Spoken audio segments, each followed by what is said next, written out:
ഇന്ന് പ്രമുഖ വ്യക്തികളാണ് ചർച്ചയ്ക്കായി എത്തിയിരിക്കുന്നത്. ഈ കുട്ടിയെ എനിക്ക് ഒരുപാട് ഇഷ്ടമായിരുന്നു. ഇപ്പോഴും സ്നേഹത്തിന് കുറവൊന്നുമില്ല, ഞാൻ ആരോ കേട്ടാ. പക്ഷെ എന്നാലും ഒരു ബഹുമാനം എന്ന് പറയുന്ന ഒരു സംഭവം ഉണ്ടായിരുന്നു. ഒരു ബഹുമാനവും സ്നേഹവും ഒരു പെണ്ണിനോട് തോന്നണമെങ്കിൽ ആ ഡ്രസ്സിങ്ങിൽ കൂടി ഒന്ന് നമ്മൾ നോക്കും. നിങ്ങൾ എന്തൊക്കെയാ പറയുന്നത്? അത് തന്നെ ഞാനും ചോദിക്കുന്നത്. എന്തൊക്കെയാ പറയണേ ചേട്ടൻ? താങ്കളുടെ സർട്ടിഫിക്കറ്റ് നോക്കിയിട്ടാണോ ഞങ്ങൾ ഇവിടെ ജീവിക്കേണ്ടത്? ഈ പറഞ്ഞത് ന്യായം. പുരുഷന്മാരുടെ പ്രതിനിധിയായിട്ട് ഇവിടെ വന്നതാണല്ലോ. തീർച്ചയായിട്ടും നിങ്ങളുടെ സർട്ടിഫിക്കറ്റ് കിട്ടിയിട്ട് വേണോ ഞങ്ങൾക്ക് ഇവിടെ വസ്ത്രം ധരിച്ച് നടക്കാനായിട്ട്? സംഘടന തുടങ്ങിയിട്ട് ബഹുമാനിക്കണോ വേണ്ട എന്ന് തീരുമാനിക്കേണ്ടത് എന്റെ അവകാശമാണ്. നിങ്ങളുടെ അത് എന്റെ അവകാശമാണ്. ബഹുമാനിച്ചോളൂ. നിങ്ങളുടെ ബഹുമാനത്തിന്റെ സർട്ടിഫിക്കറ്റ് ഇവിടെ ആർക്കാണ് വേണ്ടത്?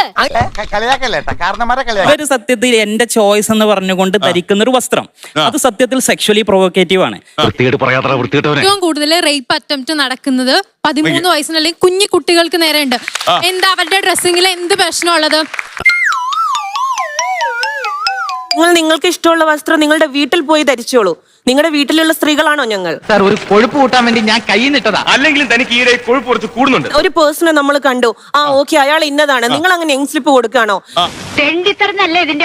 ഓരോ വ്യക്തികൾക്കും ഞങ്ങൾ ഇതാ ഇന്ന നെയിം സ്ലിപ്പാണ് കൊടുക്കുന്നത്. അതിന് പേട്രിയാർക്കി, ഓപ്പറേഷൻ, ഇതുപോലെയുള്ള കുറെ പേരുകളും കണ്ടെത്തിയിട്ട് നിങ്ങൾ വിലയിടാൻ വരരുത്. ഇത്രയും കാലം ഞങ്ങൾ ഇത് സഹിച്ചു, ഇനി സഹിക്കാൻ ഞങ്ങൾക്ക് പറ്റും. തീർച്ചയായിട്ടും പുരുഷന്മാരല്ലേ നമ്മോട് കൂടെ ഉള്ളത്. അപ്പൊ പിന്നെ പുരുഷന്മാർ അതിന് വിലയിടില്ലേ? ഒന്ന് എഴുന്നേറ്റ് ബഹുമാനിക്ക്. എന്തുകൊണ്ടാണ് ഒരു പുരുഷൻ വിലയിടുന്നത്? സ്ത്രീകൾക്ക് പുരുഷന്മാരുടെ വേറെന്തോ പറയാൻ വന്നാണ്, ഞാൻ പെട്ടെന്ന് മറന്നുപോയി. വേണ്ടായിരുന്നു മാഡം. മാമിന്റെ സംസാരം കൊണ്ട് ഇപ്പൊ ഇവിടെ ഒരു വോട്ട് എടുത്തു കഴിഞ്ഞാൽ മാമിന്റെ നിലവാരം ഇടിഞ്ഞു. ഒരു കാര്യം ഞാൻ പറഞ്ഞേക്കാം, മര്യാദക്കാണെങ്കിൽ വളരെ മര്യാദക്ക്, അതല്ല കലിപ്പടിക്കാനാണെങ്കിൽ. അവളുടെ വാല്യൂ എന്നുള്ളത് അവളുടെ സെക്സ് അപ്പീൽ ആണ് എന്നുള്ളത് സ്ത്രീകളെ പഠിച്ചു വെച്ചിട്ടുണ്ട്.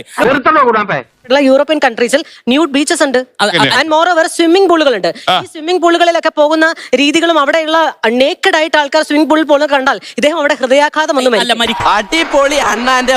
എത്ര ഹീനമായിട്ടാണ് പുരുഷന്മാർ വന്നിരുന്ന് പുരുഷന്മാരെ അധിക്ഷേപിക്കുന്നത്. നാണമില്ലാത്തവന്റെ പ്രശ്നത്തിൽ ഒരു ആല് കളിച്ചാൽ അതും അവനൊരു തണലാണെന്ന് പറഞ്ഞിട്ടുണ്ട്. ബോധമുള്ള ഒരു പുരുഷനാണെങ്കിൽ, ധർമ്മബോധമുള്ള ഒരു സമൂഹമാണെങ്കിൽ കണ്ടോളൂ, ആസ്വദിച്ചോളൂ, നോക്കിക്കോളൂ. മനസ്സിൽ എന്ത് ചിന്തിക്കുന്നല്ല, അവന്റെ പ്രവൃത്തി എങ്ങനെ പോകുന്നു എന്നുള്ളതാണ് നമ്മൾ വിലയിരുത്തേണ്ടത്.